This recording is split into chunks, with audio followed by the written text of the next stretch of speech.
자, 굿모닝입니다. 어떻게 이번 한 주간 잘 지내셨나요? 이번 주에 참 많은 일이 있었죠. 나라가 좀 어려운 상황이라고 이렇게 하는데 그래요. 우리가 이랬으면 아니 뭐 저랬으면 이렇게 할 수 있지만요. 그건 다 결과론적인 얘기고요. 오늘 본문에서 마르다도 그렇게 얘기하죠. 주님이 여기 계셨더라면 그랬더라면 오빠가 죽지 않았을 텐데 이렇게 말하기도 하지만요. 사실 그래요. 우리가 어떤 현상을 보고요. 그 겉모습만 보잖아요. 마르다가 그랬던 것처럼 또 성경의 많은 캐릭터들이 그 겉모습을 보고 이걸 어떻게 해야 되나, 저걸 어쩌려나 이런 마음을 많이 가졌지만요. 항상 그 중심에 하나님이 계셨고요. 그 보이는 것을 뛰어넘는 어떤 통찰력을 지니신 분이 혹은 그 통찰력을 하나님께로부터 받은 사람이 그 일들을 해결해 나가는 그런 일들이 성경에 많이 나와요. 전도사님 저번 주에 나눴던 말씀도 약간 그런 말씀이었어요. 예수님이 나사로가 아프다는 소식을 들으시고 어떻게 하셨어요? 아이고 어떡해 마리아 괜찮니? 라고 하신 게 아니고 뭐라고 하셨어요? 나이스 잘됐다 하나님이 영광 받으실 일이다 이렇게 말씀하셨죠. 왜 그랬어요? 나사로의 죽음만 보신 게 아니고 그 너머에 있을 부활 그리고 그것으로 인해 많은 사람들이 하나님을 다시 알게 될 거라는 그런 큰 어떤 넓은 식견을 가지고 보신 거죠. 예수님은 그런 분이세요. 오히려 좋은 거예요. 나사로가 죽는 것이 오히려 좋은 사실이라는 것을 알고 계신 분. 우리는 알 수 없어요. 우리나라에 왜 이런 일이 벌어지는지 우리는 알 수 없어요. 근데 예수님은 아시겠죠.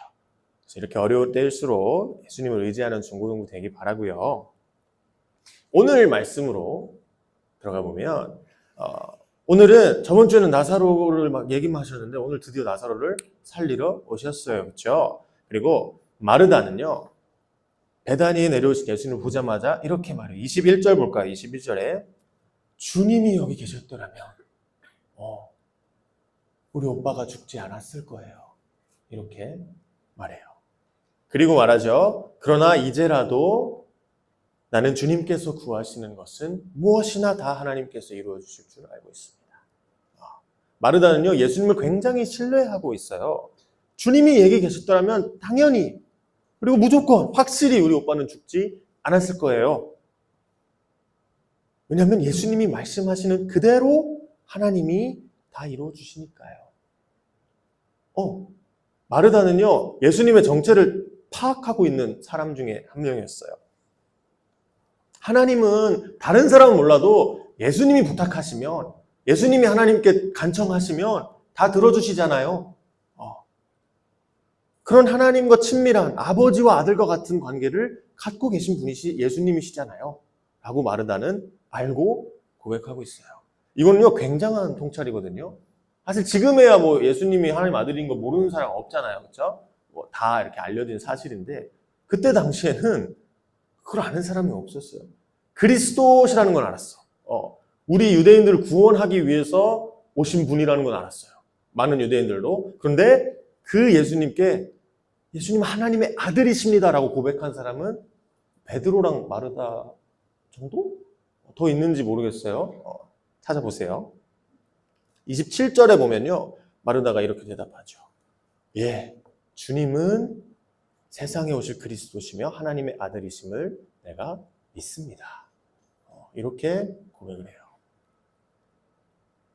사실 하나님의 아들이라는 것은요. 신의 아들은 신이잖아요. 그렇죠? 하나님의 아들이면 하나님과 동등한 존재라는 건데 지금 이 사람들은 예수님이 어디서 왔는지 알죠? 마리아와 요셉 사이에서 나사렛에서 태어난 사람인 걸 알아요. 그렇기 때문에 많은 사람들이 예수님에 대해서 신이라고 고백할 수는 없었어요. 사람이 어디서 왔는지 다 아는데 내가 다 아는데 요셉과 마리아에게 아들인 거 내가 다 아는데 갓난 아기 때부터 내가 봤는데 무슨 신이냐? 무슨 하나님의 아들이냐? 이렇게 했을 텐데 마르다는 이걸 알았어요. 마르다는요. 성경 안 읽어도 돼. 오늘 읽을 말씀 누가 쓴 책이에요? 누가가 쓴 책 아니고요. 하하하. 요한이 쓴 책이죠. 요한복음인데 미안해. 우리 뒤에 20장, 요한복음 20장에 보면 요한이 이 책을 쓴 이유에 대해서 우리 31절 한번 볼까? 맨 뒤에. 요한복음 20장 31절. 뭐라고 나오냐면 여기에 이것이나마 기록한 것은 이 요한복음을 쓴 목적은 여러분으로 하여금 예수가 그리스도요 하나님의 아들이심을 믿게 하고 또 그렇게 믿어서 그의 이름으로 생명을 얻게 하려는 것이다. 그러니까 결국 요한이 이 요한복음을 쓴 목적은요, 이걸 읽는 모든 사람이 예수님의 정체를 그리스도시며 하나님의 아들이신 것을 깨닫게 하기 위해서, 그것으로 인해서 생명을 모든 사람들이 얻게 하기 위해서 요한복음을 쓴 거거든요. 근데 마르다는 이걸 알고 있었어. 이미 알고 있던 사람이에요. 대단한 사람이죠. 도마, 우리 저번 주 도마도 봤잖아. 도마도 봤는데 우리 25절도 한번 보여줄래요? 20장 25절.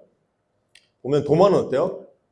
이 부활하신 다음에 도마가 없을 때 예수님이 제자들을 찾아오셨어요. 그래가지고 제자들이 예수님 부활하셨어. 내가 봤어. 하니까 도마가 뭐라고 하냐면 나는 내 눈으로 그의 손에 있는 못자국을 보고 내 손가락을 그 못자국에 넣어보고 옆구리에 넣어보지 않고는 믿지 못하겠어. 그래요. 근데 예수님이 다시 오신 거야. 다음 보여주세요. 그리고 도마에게 말씀하시죠. 야, 만져봐라. 넣어봐라.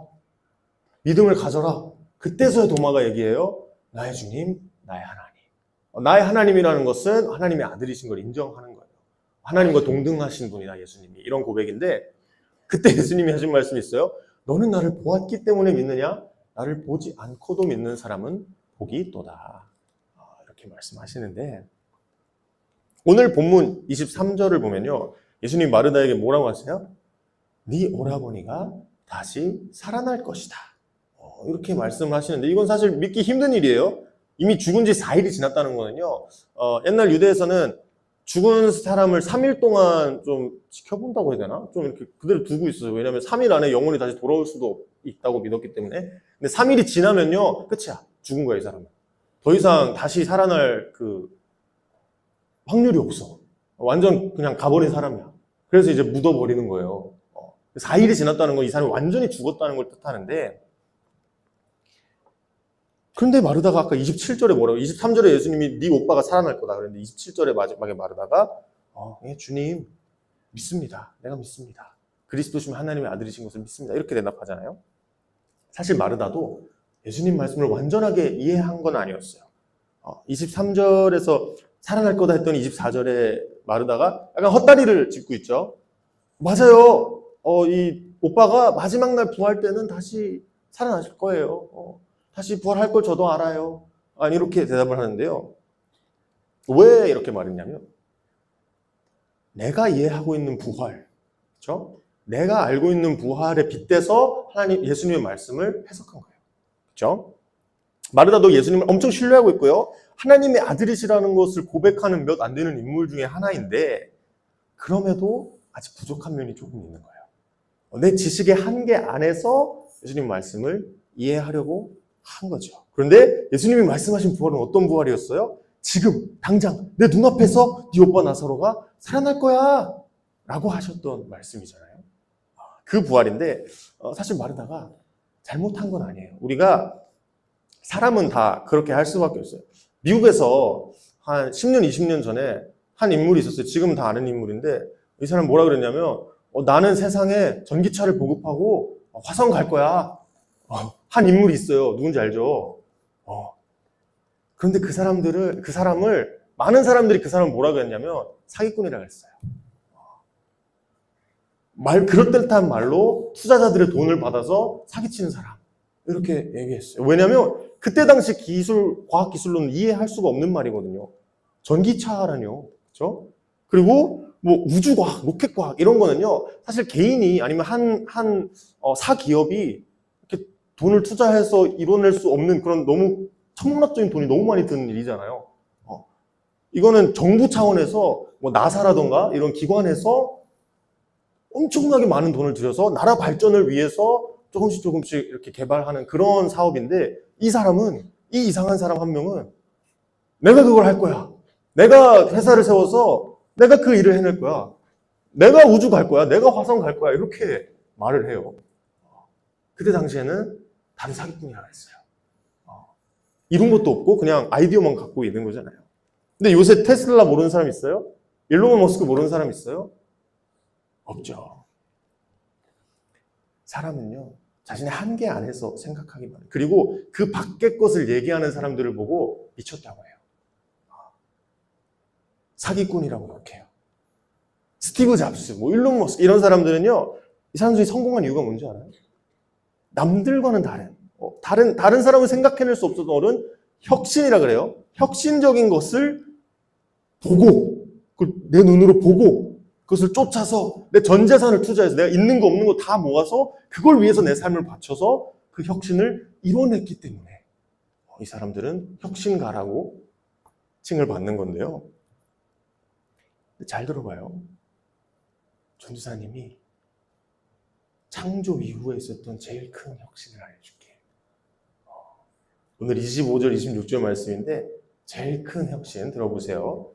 나는 부활이요 생명이니 나를 믿는 사람은 죽어도 살고 살아서 나를 믿는 사람은 영원히 죽지 않을 것이다.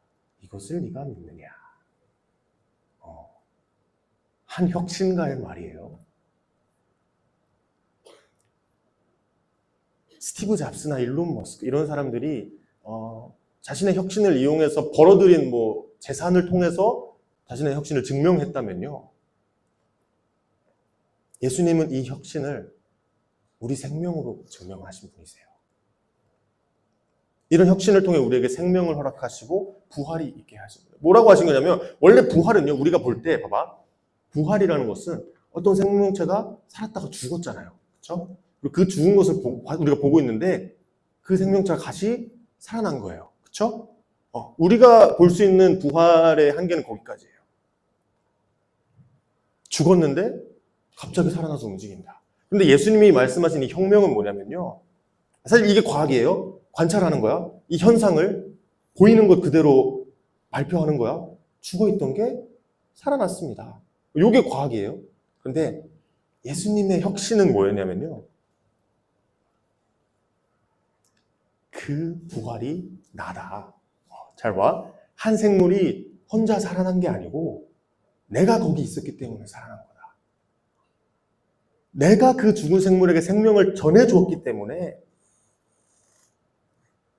그 부활한 생명이 혼자 자기 생명을 얻은 게 아니고 갑자기 이게 얻어진 게 아니고 거긴 내가 있었기 때문에 부활인 내가 그 자리에 있었기 때문에 내가 그 생명체에게 생명이 있을 것을 명했기 때문에 이게 부활한 거다라고 말씀하시는 거예요. 그리고 그 이후에 나사로를 살릴 때도 똑같이 하세요.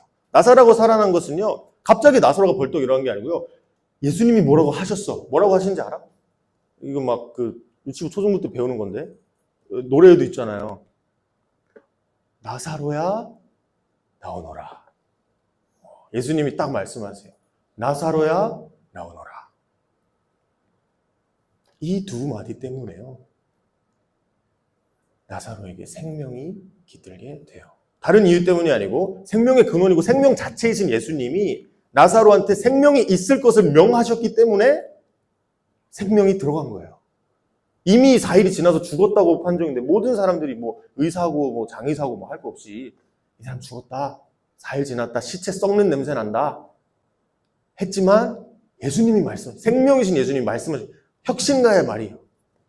우리가 알 수 없었던, 우리가 관찰하는 것, 이렇게 과학적으로 이렇게 봐서는 알아낼 수 없는 사실을 예수님은 혁신적으로 말씀하신 거예요. 내가 생명이다. 내가 부활이다. 그리고 그 생명을 너희한테 내가 주려고 왔다. 이렇게 말씀하세요. 물론 마르다는 이걸 다 이해하지는 못했어요. 마르다는 나사로가 걸어서 다시 살아서 걸어 나오는 모습을 직접 보지는 못했고 그냥 희미하게 그래 마지막 날에는 다시 부활하겠지. 이 정도만 알고 있었을 뿐이지만요. 그래도 대답했어요. 예 주님 내가 믿습니다. 라고 대답했어요. 누구랑 비교돼요? 우리 도마 저번 주에 봤을 때 도마가 어때요? 우리 다 죽으러 가자. 예수님 가신단다 야. 따라가자. 믿고기나 하고 내가 내 두 눈으로 보기 전에는 내가 만져보기 전에는 믿을 수 없어. 라고 했던 캐릭터가 도마잖아요. 그리고 나서 나중에 만져보고 나서야 주님 하나님의 아들이십니다. 하나님이십니다. 이렇게 고백을 하죠. 그런 도마를 향해 예수님이 말씀하시죠. 네가 나를 보았기 때문에 믿느냐? 나를 보지 않고도 믿는 자는 복이 있도다.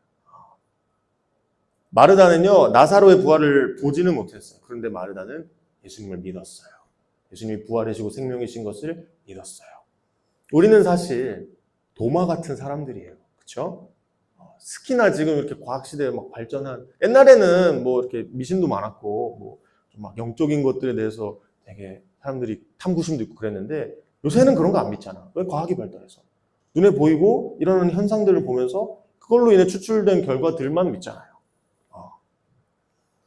전도사님은 어릴 때 그런 생각을 했었어요. 하나님이 정말 완벽하신 분이면, 그러니까 예수님이 뭐 하늘로 승천하신 장면을, 왜 비디오가 있을 때, 뭐 핸드폰이 있을 때 예수님 오셨으면 그걸 찍은 동영상이 남아있을 거 아니야. 그러면 그거를 보여주시면 되는데 왜 그게 발명되지 않은 시대에 예수님을 보내셔가지고 다른 사람들이 예수님 못 믿게 하시지? 그냥 그 영상 하나만 있으면 다 믿을 텐데, 그런 생각을 했었거든요. 근데 나중에 커서 깨달은 게 뭐냐면, 그 비디오를 보는 사람들 중에서도요, 그걸 믿는 사람이 있을 거고, 그 비디오가 가짜다 라고 하는 사람이 분명히 있을 거야. 믿을 사람들은 아주 조그만 단서가 있더라도 믿어요. 예수님 말씀하셨기 때문에, 그것만으로, 성경에 그게 적혀있기 때문에 그것만으로 믿는 사람들이 있고요. 마르다처럼. 아니면 내가 직접 안 보면 못 믿어. 내가 경험하지 않으면 못 믿어. 이런 사람들도, 도마처럼 이런 사람들도 있어요. 우리는 어떤 모습으로 예수님을 바라보고 있나요? 경험하고 있나요? 사실 전도사님은 아주 도마 같은 사람이었어요. 이과고요. 수학, 과학 아주 좋아하고. 극티였고요. 지금은 많이 바뀌었죠. 내가 경험하지 못한 것은 믿지 않았어요. 남이 누가 경험했다고 해서 나한테 조심해. 야, 이런 일 있대. 아, 그래? 내가 겪어보지 않으면 못 믿어. 약간 이런 사람이었어요. 좀 말이 안 통하는 사람이죠. 그런데 그런 사람들은 예수님의 편에 서기 힘들어요. 특히 남자친구들이 좀 더 할 거야. 그런 모습들이 좀 두드러지게 나타나는 경향이 있는데, 내가 경험하지 않은 거 못 믿어. 이런 태도를 가지고 있으면요, 조금 힘들어요. 신앙을 갖는 것 자체가 힘들어요. 그런데 그런 분들을 향해서 예수님이 일하시는 방법이 있어요. 우리가 예수님을 경험하게 해주세요. 전도사님도 그래요. 많은 아픔이 있었고요. 정말 망가진 삶을 살고 있었는데 내가 망가진 것도 모르고 살았죠. 근데 어느 날 예수님을 만나게 된 이후로부터 정말 내 자신이 바뀐 걸 느꼈어요. 하나님 살아계시는구나. 이런 우연 같지 않은 우연 같은 일들이 막 벌어지는 걸 보면서 내 삶에 진짜 관여하시는 분이 하나님이시구나. 근데 하나님이 관여하시게 된 계기가요, 내가 먼저 예수님을 찾았기 때문이에요. 예수님, 제가 예수님 경험하고 싶어요. 알고 싶어요. 저를 찾아와 주세요. 한 2분, 3분 기도하는 걸로는 안 돼요. 내가 진짜 진심을 다해서 몇 시간을 그렇게 기도하니까요, 예수님 찾아오시더라고.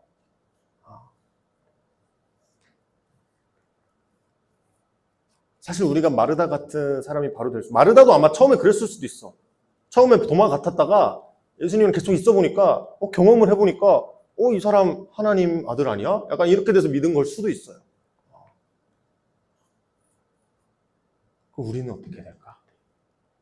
우리는 사실 지금 여기 있는 친구들은 아마 하나님을 그렇게 직접적으로 경험한 경험이 많이 있는 친구들은 아닐 거예요. 내 삶에 하나님이 이걸 하셨다. 이거는 하나님이 아니고서는 할 수 없다. 이런 일들을 많이 경험하지는 못했을 거라고 생각해요. 그런데 친구들이 정말 원하잖아요. 간절히 원하잖아요. 예수님께 묻잖아요. 하나님 저 언제 찾아와 주실 거예요? 하나님 경험하고 싶어요. 내가 얘기했나 모르겠는데 이것만 하고 마칠게. 내가 그 신학을 공부하게 됐어. 어떻게 저렇게 하다가. 근데 돈이 너무 많이 드는 거야. 내가 알바를 그 학원에서 알바하고 있었는데 1,000파운드였어. 9,000파운드인데 그게 한 1,000 몇백만 원 해요. 1,600? 그렇게 하는데 한 학기가 1년인가? 아무튼 한 달에 1,000파운드씩 내야 되는데 내가 월급이 들쭉날쭉했어. 한 200에서 400에서 막 왔다 갔다 했어요. 가르치면서. 근데 하나님이 약속하셨어. 내가 너 학비 대주겠다. 그래요? 첫째 딸은 내가 만약에 400을 벌었어. 그러면 어디선가 600이 들어온 거야. 그리고 둘째 딸에 내가 뭐 200을 벌었어. 그럼 800이 들어와요.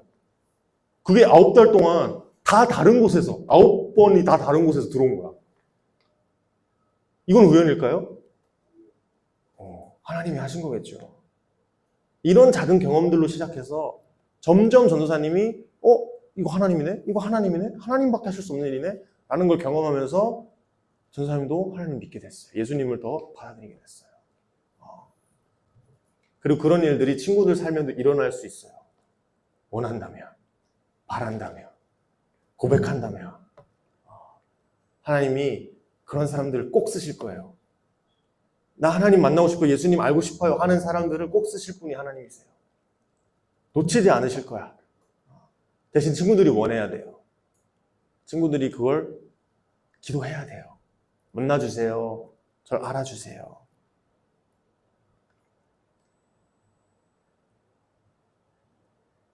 이건 눈에 보이지는 않지만요.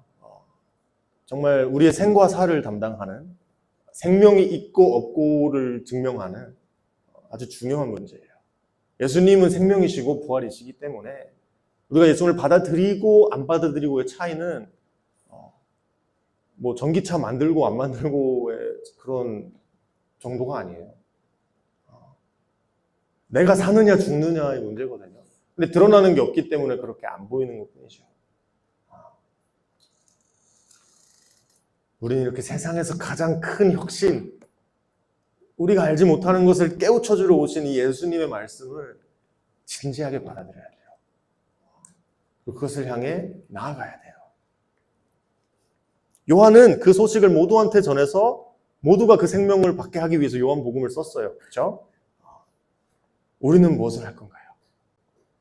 우리는 어떻게 그 생명을 경험하고 전할 수 있을까요?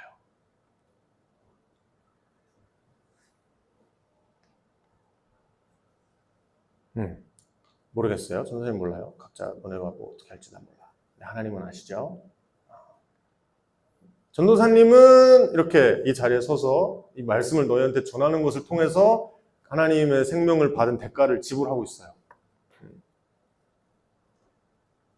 하나님이 그렇게 전도사님을 세우셨고요. 앞으로도 아마 그런 삶을 살아갈 거예요. 그것을 통해서 날 구원하신 예수님에 대한 은혜를 조금이나마 갚아갈 생각이에요. 친구들은 어떨지 모르겠어요. 뭐 다 아마 뭐 목사님, 전도사님 되라고 하진 않으시겠죠, 하나님이. 그런데 각자 자기가 맡은 걸 통해서 어떻게 하나님이 나를 쓰실까? 그걸 좀 고민하면 좋겠어요. 다른 건 사실 스티브 잡스도 죽을 때 되게 허무하게 죽었잖아요. 그렇죠? 이게 다 뭔 소용이냐 하고 죽었다고 기억하는데 얼마나 내가 세상에서 엄청난 혁신을 이뤘든지 간에요. 사실 뭐 핸드폰이 있고 없고의 세상은 완전 다르긴 하죠. 있어서 참 다행이에요. 그런데 마지막 날에는요. 내가 죽을 때가 되면요. 다 소용없어요. 내 안에 생명이 있냐 없냐로 인해서 내 삶이 보람찼냐 아무 쓸데 없었냐 이게 결정되는 거예요. 물론 인류사에서는 아이폰이 발명된 게 엄청나게 큰 업적일 수 있어요. 그런데 그걸로 인해서 내가 그냥 죽어버리면 죽은 다음에 그게 무슨 소용이 있겠어요. 잘 고민해 보세요. 뭐가 가치 있는 일인지, 어떤 게 영원한 내 삶에 영향을 미치는 일인지 잘 고민해 봤으면 좋겠어요. 그리고 친구들도 사랑하는 게 정말 별거 아닌 것처럼 보일 수 있거든요. 남을 위해 베풀고 뭔가 작은 일을 실천하는 게 정말 드러나지 않는 일이에요. 근데 하나님은 그걸 아주 귀하게 여기세요. 하나님의 생명을, 하나님의 사랑을 세상에 전하는 걸 아주 귀한 걸로 여기세요. 뭐 이렇게 부와 재산으로 드러나진 않지만 하나님이 보실 때 정말 큰 일이에요. 친구들도 그런 시선을 갖고 살면 좋겠어요. 내가 이 세상에서 뭘 이룰 것인가, 세상을 어떻게 변화시킬까 이런 것보다도 어떻게 하나님의 사랑을 전할 것인가, 어떻게 하나님의 생명을 받은 사람으로서 그 책임을 다하여 살아갈 것인가? 그리고 마지막에 갈 때 만족하면서 갈 것인가? 보람찬 삶을 살았다 할 것인가? 고민하면서 매일매일 살아가는 우리 친구들 되면 좋겠습니다. 기도할까요?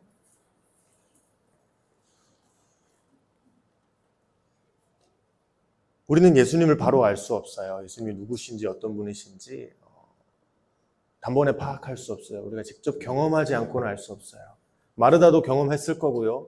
베드로도 예수님을 경험했기 때문에 그런 고백이 나온 거예요. 우리는 예수님을 경험해야 돼요. 예수님을 찾아야 돼요. 제 안에 들어와 주세요라고 고백해야 돼요. 그렇게 우리가 조금씩 예수님을 경험하고 하나님이 이끄시는 삶을 살아갈 때 하나님이 값지다고 여기시는, 하나님이 가치 있다고 여기시는 삶을 우리가 나서서 살아갈 때에 그럴 때 하나님이 우리 삶을 귀하게 여겨주실 거예요.